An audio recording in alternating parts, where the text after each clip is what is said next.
Hey guys, Board now back with you, and on this video I'm going to be reviewing the first episode of Spides.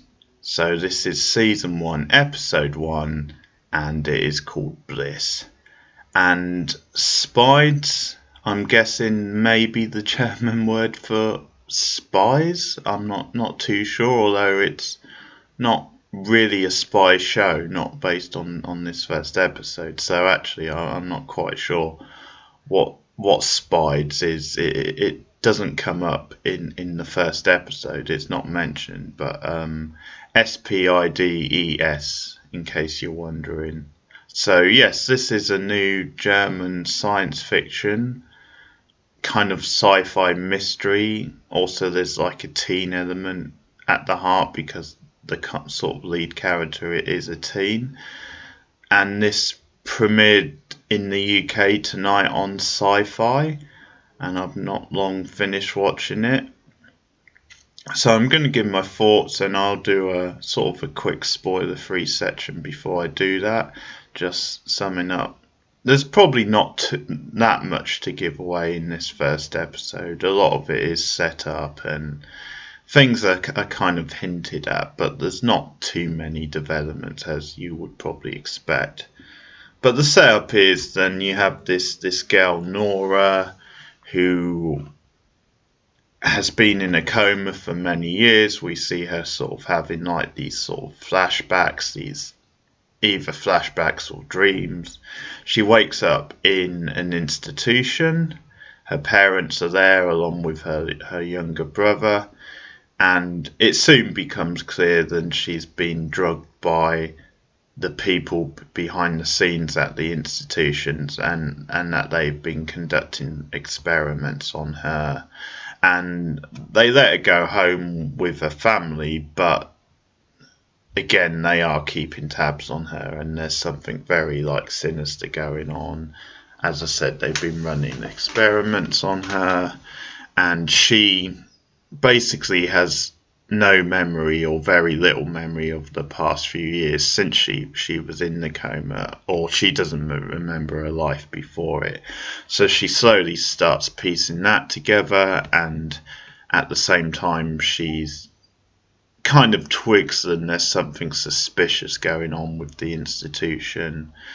And then aside from that, we sort of get the police investigation, and the bliss of the title of this episode is like this new drug which is out there in the clubs, and it's a drug where you essentially lose your memory, you lose all sense of your surroundings, and so we see that being used in the club near the beginning.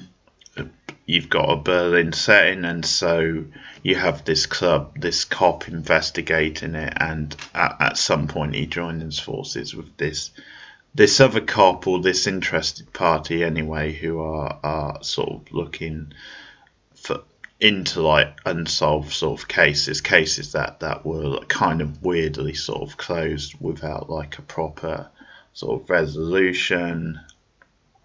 So those are kind of the two main things going on, and obviously you can see there's going to be some sort of a connection between the two, and they're going to come together. So that's the setup, and it's a bit of a weird one, this one, because it's kind of a typical sci-fi production, as in it's very cheap, it's very low rent. I think it plays out largely as kind of a typical, or almost quite cheesy teen sci-fi sort of show. But I did think there was some potential. I did think I could see the concept working as you get deeper into it. I could see the mystery coming together quite nicely, particularly from Nora's point of view. I quite like the fact that she was quite an active character, and that she was starting to piece things together, and I could see on her side of the plot there being quite a lot of potential. I think what I feel about it is then it's this sort of thing where it could be very surface level. It could be then certainly based on this first episode. I don't expect a lot of depth to the characters or to the plot. I don't expect it to be like the most sort of edgy thing ever. Although there are a couple of trippy moments, but even those I thought felt quite sort of like gimmicky and never anything too sort of like surreal or dangerous. But I'm sort of having the feeling then if you take it on that level as this kind of surface level sort of sci-fi drama, and I think if the mystery is good enough and what it does with the concept, then ultimately I think it can be quite successful. I think it can be functional, might be a good word. Now, one thing I'll say which I did find a bit distracting was then it does appear to be dubbed because it's a German production and I was expecting it to be, subtitles and in German. And it actually wasn't. They were speaking in English. And I found that distracting because I kind of... This could be in translation, but I mean, at times they did seem a bit out of sync with the voices. And the other problem was then the accent seemed a bit inconsistent because some of them seemed to be speaking in German accents, but then there were other accents in there. There seemed to be like some American accents. I thought maybe at one point I detected a British accent. And that was kind of weird, and that was sort of a bit off-putting, but, whatever, once you get used to it. So that's one thing. I think the other sort of main complaint is then the acting really wasn't very good. I thought it very sort of wooden. Again, I think that could have something to do with the translation and if they have dubbed it, because sometimes that makes like the performances seem quite stilted. So I guess that's something to bear in mind. I guess I have no way of knowing if this has been dubbed or not. I mean, maybe they just decided to have them speak in English just because they thought it might transfer over a bit more if they were looking for a mainstream audience. But my guess is that then it has been dubbed. But yeah, the acting really wasn't very good. I thought mostly very wooden. I thought the lead girl playing Nora actually wasn't too bad. I thought she was solid at least, pretty natural. So I'll get a little bit more into it. Now, one thing which I thought was kind of a bit silly in this first episode is she has this brother, and the way he talks is just kind of just so... He talks almost like an adult, and yeah, he's meant to be her younger brother. He's like a 10-year-old, something like that. Because at one point, she has like this dream, and it's like meant to be her. It's her on this planet, and she's being attacked by sort of insects, and she wakes up out of it, and she tells him about it.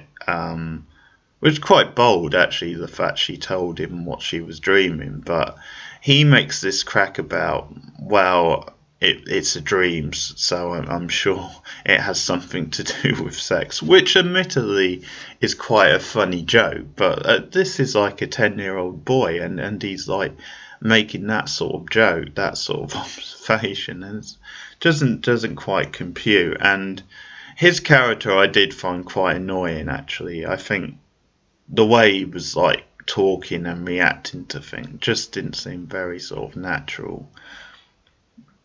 But she was quite good, or at least the actress, and I did see potential on her side of the plot. Now she has this sort of flirtation thing going on with like this younger doctor at the institute, and from what we see at the beginning, he seems to be in on it because when she first wakes up out of the coma, she like freaks out and tries to run away, and he goes after her and he gives her like an injection, which obviously I guess that's not unnormal if she's freaking out, but it's just the way it was done. It's meant to be quite sort of sinister, and he gave a nod to like the nurse, so got the impression he was in on it. But later on he visits her at the house because he's there to like, I guess, give her like her injections or something, check her up. And he sort of claims that there was like they got together one night and it was in this club, and it's the same club we see in the episode where this drug Bliss is being handed out. So he claims they got high on Bliss and they started kissing, got together. So they're sort of flirting, which sort of set an alarm bell ringing, because it could turn into one of like these cheesy, like soapy type teen romances or something. Although I think they're a little bit older than teens, but they're not very old anyway. But anyway, she shows him this photo, because one part I liked about the episode is that she sees a photograph, because when she was much younger, as we learn, she was having like issues and she was in the same hospital, and she notices in the, this is a bit of a coincidental thing, but whatever, it works for what they're doing. But she notices that the same doctor who's been treating her was also treating her back then, which she sort of feels is a bit coincidental and suspicious. So she shows him the photo, this younger doctor, and he says, yeah, that is sort of weird. I don't really know anything about it, but he seems suspicious as well, and he says he's going to investigate. So it seems like he might be more innocent than I got the impression from that first scene. And we see them like keeping track of Nora throughout the episode. At one point when she goes for a run. So what it sort of leads to is that the episode ends with, oh, actually I should tell one other detail, is that a friend comes to visit her at some point, and it's a friend from her past, and she brings her a bunch of her stuff, and it seems to be like someone who she studied with, because like she went to medical school, I think, before she got in the coma. But there's also like a suggestion that then they were seeing each other romantically, because like in like the box there's like a bra sort of thing which she's returning to Nora, and she says no, it's just that you came over a lot. But she's on edge, this other character, so it's kind of hinted that there's some secrets, because she's polite and she's supportive, but she's quite quick to get out of there. She says they work together at this place, and she gives Nora the card, so it sort of looks like Nora's gonna visit her, and there's probably gonna be more revelations. But how the episode ends with Nora is that she gets contacted by someone from the Institute. He's in a car, and he like sort of gives her a call and says, do you want to know what's really going on? And he sends her this video, and the video is of two people being like sort of tortured, and they're shot in like, well, it's in like a similar sort of place that Nora was in, and you get these they're like wearing like doctor sort of clothes, and yeah, it cuts to one of them, who I thought was meant to be Nora, although she had a nose ring, so I wasn't quite sure if it was meant to be her, or I think the whole idea is that, yeah, this could be you. This is how you were sort of treated, or potentially could be treated. So he sort of invites her to like meet him the next day. So the whole idea is that she's being set up, because then it cuts to a hooded figure in the car next to him, which appears to be similar to the girl on the video. So that's kind of the cliffhanger ending, and like we see these things going on at this institute throughout the episode. One thing which is a bit of a cliche is then the guy in the wheelchair. Well, first of all, he's like the mastermind. He's like the boss of the whole thing, and he's in an electric wheelchair. And I just feel that's become like a go-to for like kind of evil like geniuses in like film and TV.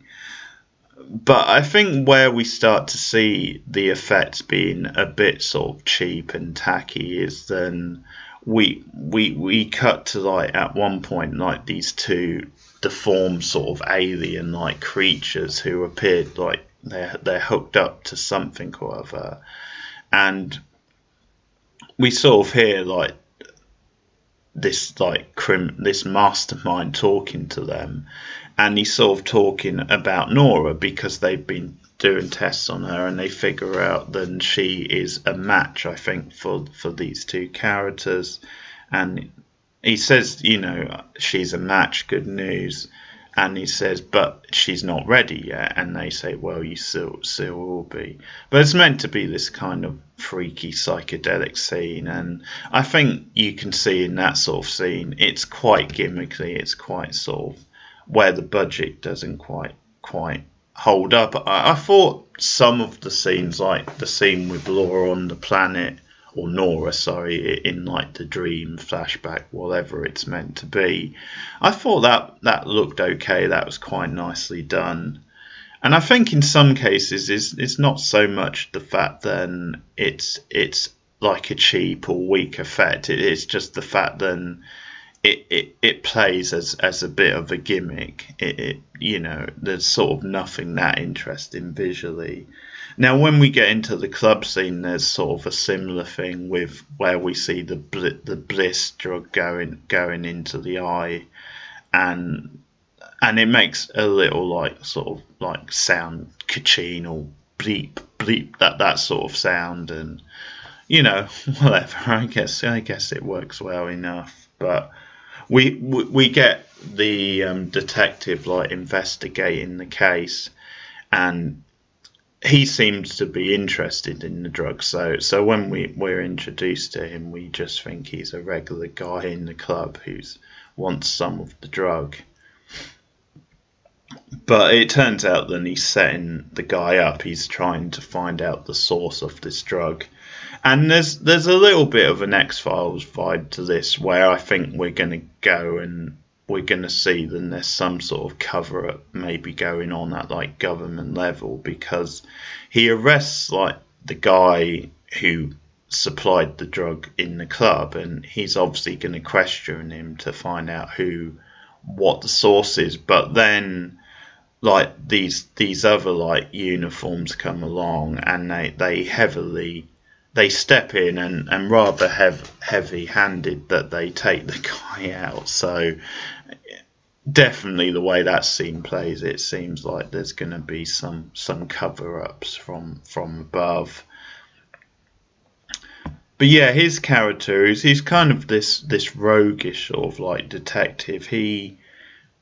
It's sort of his case, but he's not getting very far from it, and he's sort of ready to give it up. But then there's this other guy, not guy, sorry, this woman who finds out there's a case of a missing girl, and she wants to investigate, and she knows like the mother of like a friend of the missing girl, and so she contacts like the other detective, and they actually go to like the girl's house.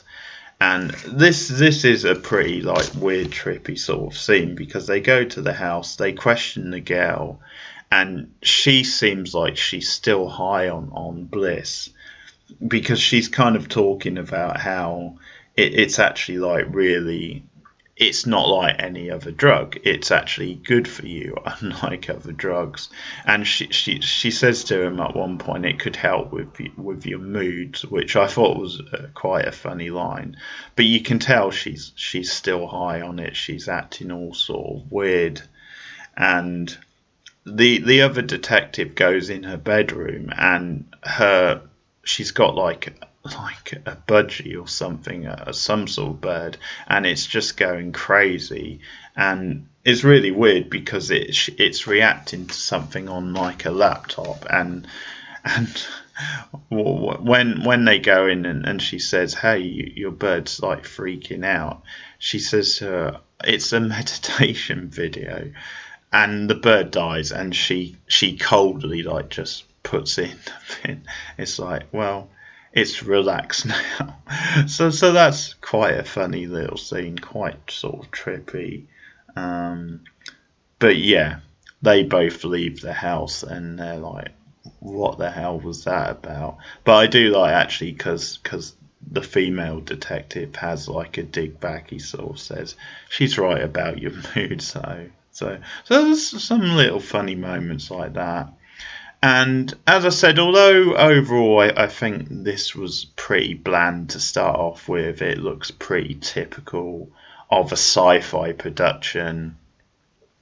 And when I say that, I mean the channel Sci-Fi, not obviously the genre in general. But I think actually there is potential. I think, but on a purely kind of generic surface level type thing, I think actually this could be quite a fun little concept. I think there could be a decent mystery to it, and I think it can be enjoyed on that level maybe. Now it has to improve from the first episode, but it's not a total loss. I could see this becoming quite enjoyable. But we'll see. I'm gonna give episode 2 a go because I wasn't completely turned off by the first episode. It's quite watchable at least. But we'll see. I'll return next week for episode 2. But that's my review of the first episode of Spides. Now let me know what you thought in the comments below if you've seen this, and if you happen to be German and you watch this video, and it's possible since I'm covering a German show, then please let me know what the word Spides mean, assuming it is a German word and not just something they've come up with for the show. But yeah, let me know your comments on this opening episode, and if you think the show has potential. Like and subscribe, all that stuff.